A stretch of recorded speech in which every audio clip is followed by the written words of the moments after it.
그럼 예제 3.1을 가지고 앞에서 설명한 것들이 어떻게 표현됐는지 살펴보겠습니다. 먼저 여러 개의 변수를 선언할 때 선언과 입력을 더 간편하게 하는 방법을 알아보겠습니다. 우리가 제일 처음 변수의 선언을 배울 때 이렇게 여러 줄로 변수 하나씩 각각 선언을 하고 입력도 여러 줄에서 각각 했습니다. 그 다음 예제에서 여러 개의 변수를 이렇게 한 줄로 선언을 하고 그 다음에 각 변수에 대해 입력을 하는 예제를 살펴보았습니다. 이렇게 변수의 선언과 입력을 분리해서 할 수도 있지만 선언과 입력을 한꺼번에 처리할 수도 있습니다. 그 형식은 이렇게 되어 있는데 먼저 변수를 선언한 다음 바로 그 변수에 입력을 해주면 선언과 입력을 동시에 할 수 있게 됩니다. 만약 같은 자료 유형을 가지고 있어서 여러 개의 변수를 한 줄에 선언하는 형식을 사용하였다면 이렇게 변수를 사용할 수도 있습니다. 그럼 코드의 내용을 처음부터 하나씩 천천히 살펴보겠습니다. 먼저 인티저 바라는 이름의 변수가 있는데 이는 int, 즉 정수를 담을 수 있는 정수형 변수입니다. 그림으로 그리면 이렇게 인티저 바라는 이름의 기억 장소가 할당이 됩니다. 그리고 거기에 100이라는 상수를 대입 연산자인 등호를 사용하여 넣게 됩니다. 그리고 세미콜론으로 이 문장이 끝났다는 걸 컴파일러에게 알려줍니다. 다음 코드도 마찬가지로 플로트 바라는 이름의 변수가 있는데 이 변수는 실수값을 담을 수 있는 실수형 변수입니다. 그리고 그 변수에 331.79라는 상수를 집어넣습니다. 그 다음으로 차 바라는 이름의 문자형 변수를 선언하고 그 변수에 w라는 문자 상수를 집어넣습니다. 여기서 문자 상수를 집어넣을 때 꼭 작은 따옴표를 사용해야지 변수에 문자를 집어넣을 수 있습니다. 이제 각 변수의 값을 입력했으니 그 변수의 값을 출력해서 그 값들이 제대로 입력되었는지 확인해 보겠습니다.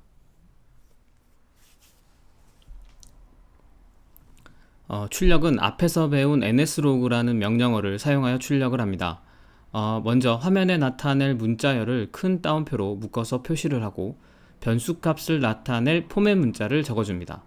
인티저바라는 변수는 정수값을 담고 있는 변수이기 때문에 %i라는 포맷 문자를 사용해야지 변수에 들어있는 값을 제대로 표현할 수 있게 됩니다. 인티저바에는 100이라는 값이 담겨져 있기 때문에 100이 출력되리라는 걸 예상할 수 있습니다.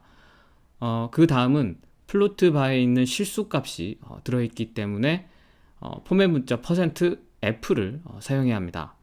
플로트 바에는 331.79가 담겨져 있기 때문에 331.79가 출력이 되겠죠. 마지막으로 차 바라는 문자를 담은 변수값을 출력하기 위해서는 %c라는 포맷 문자를 사용했습니다. 차 바에는 w라는 문자가 담겨져 있기 때문에 w라는 문자가 화면에 출력이 됩니다. 그럼 이제 우리가 예상한 대로 결과값이 출력이 되는지 컴파일하고 실행을 시켜 보겠습니다.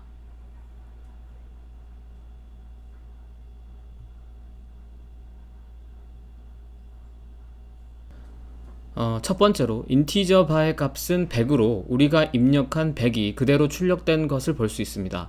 두 번째로 플로팅 바 값은 331.7900009라는 값이 출력되었습니다. 그런데 우리가 변수에 넣은 값은 331.79였습니다. 이 값 그대로 출력이 되지 않고 그 값과 비슷한 근사값이 출력이 되었습니다.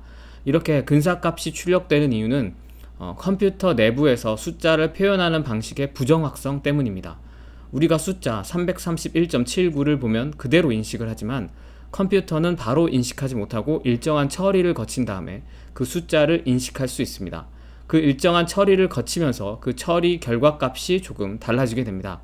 그 처리 과정이란 게 부동소수점이라는 걸 처리할 때 가수부 곱하기 지수부의 곱으로 나타내는 과정 같은 게 있는데 지금 이렇게 깊이 들어갈 필요가 없습니다.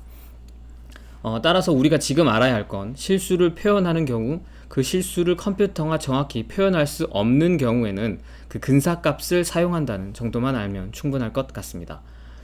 그 다음으로 차 바라는 변수값은 이렇게 우리가 입력한 문자 w가 제대로 출력된 걸 볼 수 있습니다. 이렇게 변수에 들어가는 자료 유형을 어떻게 코드가 표현하고 있는지 살펴보았습니다. 정수는 인트로 표현하고 실수는 플로트로 표현하고 문자는 차로 표현을 합니다. 이런 인트, 플로트, 차 등을 오브젝티브 C에서는 기본 데이터형이라고 합니다. 이번에는 수식어라는 걸 살펴보겠습니다. 수식어에는 롱과 롱을 두 개 붙여 롱, 그 다음으로 short, unsigned, signed 등이 있습니다. 수식어는 우리가 배우는 기본 강의에선 잘 사용되지 않기 때문에 지금은 그냥 가볍게 들어두시면 됩니다. 수식어는 기본 데이터형인 int, 플로트, 차 등 앞에 위치하여 사용되는데 역할은 앞에서 설명한 표현 가능 범위를 조절합니다. 만약 int형이 이 정도의 표현 가능 범위를 가지고 있다면 long int는 그냥 int라고 사용하는 것보다 표현 가능 범위가 확장돼서 사용할 수 있게 됩니다. 더 큰 값의 정수를 담을 수 있게 되는 거죠. long은 더 범위를 확장시켜서 사용이 가능하고 short은 반대로 적은 정수의 값을 저장할 수 있게 됩니다. 그리고 unsigned는 양수값만 저장할 때 사용을 합니다. 즉 표현 가능 범위를 음수를 제외하고 양수만을 사용하는 것입니다. 이렇게 표현 가능 범위를 수식어를 사용하여 조절하는 이유는 메모리 관리에 있습니다. 램이란 메모리는 일정한 용량으로 한정되어 있고 프로그램 단독으로 그 램을 다 사용하는 것이 아니라 여러 프로그램들이 같이 사용한다고 앞에서 살펴보았습니다. 따라서 한정된 자원을 효율적으로 사용해야지 더 원활하게 프로그램을 실행시킬 수 있습니다. 예를 들어 int를 사용하면 이만큼의 기억 장소를 사용한다고 하면 short int를 사용하면 표현 가능 범위가 줄어들기 때문에 이만큼의 기억 장소만을 사용합니다.